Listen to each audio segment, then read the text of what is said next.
नमस्कार, स्वागत है आप सभी का एनएफ न्यूज पर। मैं हूं आपके साथ रोहित। सेना ने आज प्रेस कॉन्फ्रेंस में बताया कि किस तरीके से पाकिस्तान में घुसकर तबाही मचाई। हालांकि पाकिस्तान अपनी हरकतों से बाज नहीं आता, यह सबको पता है। जब सीज फायर हो गया तो उसके बाद भी उसने सीज फायर का उल्लंघन किया। इसके बाद भी भारत ने संयमित रहकर कार्रवाई की और पाकिस्तान को उसकी औकात बताई। अब इसके साथ ही देश में भी अब अंदर ही अंदर पूरी तरीके से सुरक्षा व्यवस्था को लेकर सभी मुख्यमंत्री पूरी तरीके से मुस्तैद हैं।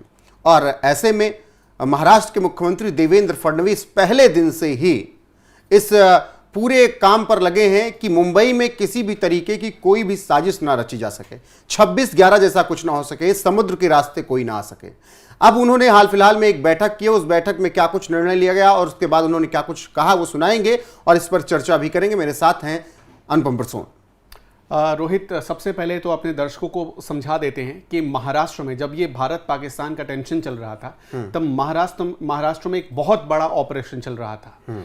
अब इन दोनों का क्या कनेक्शन है? इन दोनों का इतना बड़ा कनेक्शन है कि अगर ये ना होता तो देश पूरा प्रभावित हो जाता। कैसे? मैं इसका जवाब देता हूं।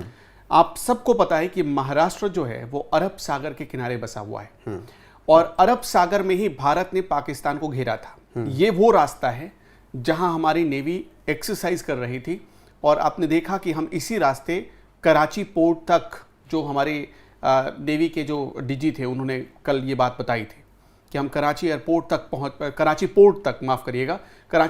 पहुंच चुके थे।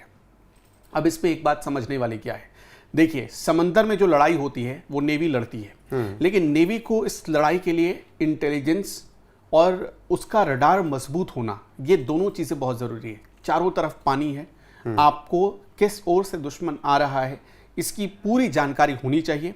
आपका एरिया कहां तक है इसकी पूरी जानकारी आपके पास होनी चाहिए। हालांकि कहने के लिए जानकारी होती है, लेकिन कई बार क्या होता है कि जब युद्ध हो रहा होता है तो दुश्मन सामने वाले को बहुत हद तक चौंकाने की कोशिश करता है और ऐसे में भूमिका बढ़ जाती है मुंबई की। मुंबई जो कि बिल्कुल जहां से अरब सागर के लिए जाते हैं, और आप सबको पता है कि इसी समंदर के रास्ते ही अजमल कसाब, जो कि 26/11 का एक बहुत दुर्दांत आतंकी था, वो आया था मुंबई में और अपने साथ वो 4 और लोगों को लेकर आया था इसी समंदर के रास्ते। तो अब यहाँ पर मुंबई की जिम्मेदारी इतनी ज़्यादा बढ़ जाती है कि उसे, हमारी इंडियन नेवी तो समंदर में है, वो तो समंदर की सरहद की हिफाजत कर ही रही है, लेकिन उसको और कितना मजबूत बनाया जाए, इसके लिए इंफॉर्मेशन एक्यूरेट पहुंचाना पड़ेगा। इसके लिए हमारा रडार सिस्टम बहुत मजबूत होना चाहिए और उसके लिए हमारा बेस बहुत मजबूत होना चाहिए, हमारी इंटेलिजेंस बहुत मजबूत होनी चाहिए। तो इसकी पहल के लिए जो मैंने आपको बताया ना कि बड़ा ऑपरेशन चल रहा था, आज इसी पर एक बहुत बड़ी बैठक हुई है। सिर्फ इतना ही नहीं, आगे और बहुत बड़ी बात है, सुनिएगा। पाकिस्तान इस पूरे इन 5-6 दिनों में, मतलब 7 मई से लेकर 10 मई तक एक भ्रम फैलाता रहा चारों तरफ। क्या? तो उसने ये भ्रम फैलाया कि हमने हमारे देश के 70% संस्थानों पर, सरकारी संस्थानों पर साइबर अटैक किया है। उसने ये दावा किया कि हमारे ग्रिड उसने फेल कर दी, जबकि ऐसा कुछ नहीं था। ये पाकिस्तानी मीडिया की रिपोर्ट थी और एक प्रोपेगेंडा था, नैरेटिव था एक, जिसे वॉर में सूचना के तौर पर, इंफॉर्मेशन के तौर पर इस्तेमाल करके हमारी सरकार के खिलाफ एक मिस इंफॉर्मेशन कैंपेन चलाया जा रहा था। अब इससे क्या हुआ, क्या डैमेज हो सकता था, क्या हुआ? मुंबई हमारे देश की आर्थिक राजधानी है।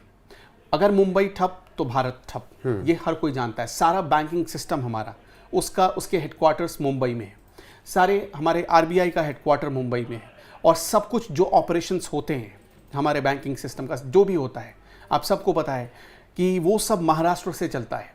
तो ऐसे में भूमिका इतनी बड़ी हो जाती है कि हम साइबर अटैक, फ्यूचर में भी होने वाले किसी भी तरह के साइबर अटैक को रोके, इसके लिए पूरी तरह पहले से तैयार रहें।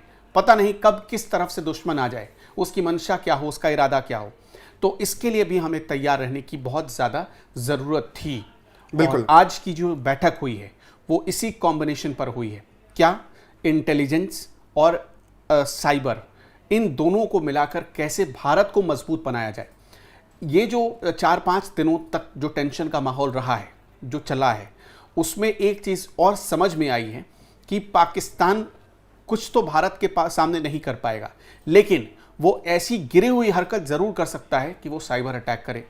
वो ऐसी गिरी हुई और घटिया हरकत कर सकता है, जैसे उसने, आपने देखा, 1-2 सैनिक स्कूलों के वेबसाइट को उसने हैक किया, वहां पर कुछ अपने उसने पोस्टर्स लगाए। ये सब वो उसके हैकर्स ने किया है, वो ऐसे जो पाकिस्तान पोषित हैकर्स थे। तो ये बहुत जरूरी हो जाता है। बिल्कुल, एक चीज और आपको बता देता आता हूं, लेकिन मुझे लगता है कि यहाँ पर देवेंद्र फडणवीस ने इस पूरी बैठक के बाद क्या कुछ कहा है वो सुना देते हैं, उसके बाद चर्चा को आगे बढ़ाते हैं। हमारी सेना ने बड़ी वीरता के साथ पाकिस्तान को उसकी जगह दिखाई, पाकिस्तान को मुंह की खानी पड़ी, उनके कई एयर बेसेस को तहस नहस किया, आतंक के अड्डों को हमारी सेना ने तहस नहस किया, जिसके चलते अब पाकिस्तान को ये बात तो समझ में आ गई होगी कि भारत से वो सीधी लड़ाई नहीं कर सकती। लेकिन इतिहास में हमने देखा है कि जब वो भारत से सीधे लड़ाई नहीं कर सकते तब वो एक प्रॉक्सी वॉर तैयार शुरू करते हैं, और ऐसे प्रॉक्सी वॉर में मुंबई जैसी हमारी आर्थिक राजधानी जो है ये बहुत वल्नरेबल होती है। यहाँ पर कोई ना कोई घटना करने का प्रयास वो करते हैं। इसलिए हम लोगों ने आज एक कोऑर्डिनेशन की बैठक ली है, जिस बैठक में सेना के अधिकारी भी थे।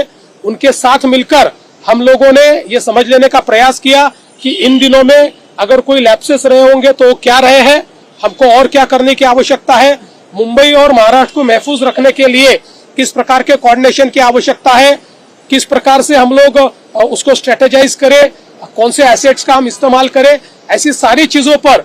और लगातार हम लोग इंटेलिजेंस शेयरिंग करते रहे, छोटा भी इंटेलिजेंस मिले तो भी उसको हम शेयर करते रहे।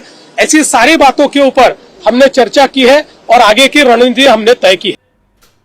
सभी सुरक्षा व्यवस्था पर बात करने के बाद जब देवेंद्र फडणवीस ने बयान दिया तो उन्होंने कहा कि पाकिस्तान को औकात समझ में आ गई, भारत से वो टक्कर ले नहीं सकता है और इसीलिए वो घटिया साजिश रचने की कोशिश करेगा, उसके लिए हम तैयारी कर चुके हैं। देखिए, मैंने आपको इसकी जानकारी दी। मैं एक चीज़ और बताना चाहता हूँ, इसमें वायुसेना के अधिकारी भी आए थे और जो महाराष्ट्र पुलिस के जो पूरा जो इंटेलिजेंस विभाग है उसका, वो भी पहुंचा था, उसके अधिकारी भी पहुंचे थे। एक जो बड़ी चीज़ है, मैं जो थोड़ी देर पहले बता रहा था कि अगर मुंबई ठप तो सब कुछ ठप, मतलब ये जो चीज़ है ना, ये चीज़ ऐसा था कि हमारे देश में हमारी सरकार ने इस चीज़ को बहुत पहले समझ लिया था और इसीलिए आपने देखा कि हमारी नेवी कितनी स्ट्रॉन्ग तरीके से खड़ी थी। BSE, NSE मतलब जो बॉम्बे स्टॉक एक्सचेंज है, जो नेशनल स्टॉक एक्सचेंज है, इसके अलावा JNPT, BPT, ये सारी चीज़ें महाराष्ट्र में है। तो ऐसे में ये बहुत बड़ी समस्या ये थी कि हम इनको और इन फ्यूचर मतलब आने वाले भविष्य में इस तरह का कोई साइबर अटैक करने की कोशिश की जाती है और अपने कैसे इसको बेहतर बना सके ताकि कोई सपने में भी ये ना सोचे। तो इसलिए ये बैठक बहुत ज़रूरी हो जाती है, महत्वपूर्ण हो जाता है। और आप ये याद रखिए, इस बैठक ने हमारे देश को कम से कम साइबर अटैक के मामले में और पूरे महाराष्ट्र को अगले 20 सालों तक सेफ बना दिया है। बिल्कुल, और इसीलिए यह बैठक बेहद महत्वपूर्ण थी। बाकी देवेंद्र फडणवीस ने क्या कुछ कहा हमने आपको सुनाया ही, और लगातार वो जब से ये माहौल बना है 22 तारीख पहलगाम हमले के बाद से ही वो लगातार हर एक फैसले लगातार ले रहे हैं और मुंबई को सुरक्षित रखने के लिए वो हर एक कदम उठा रहे हैं। बाकी बने रहिए आप हमारे साथ, लगातार आपको हर एक अपडेट यहाँ पर मिलती रहेगी। नमस्कार।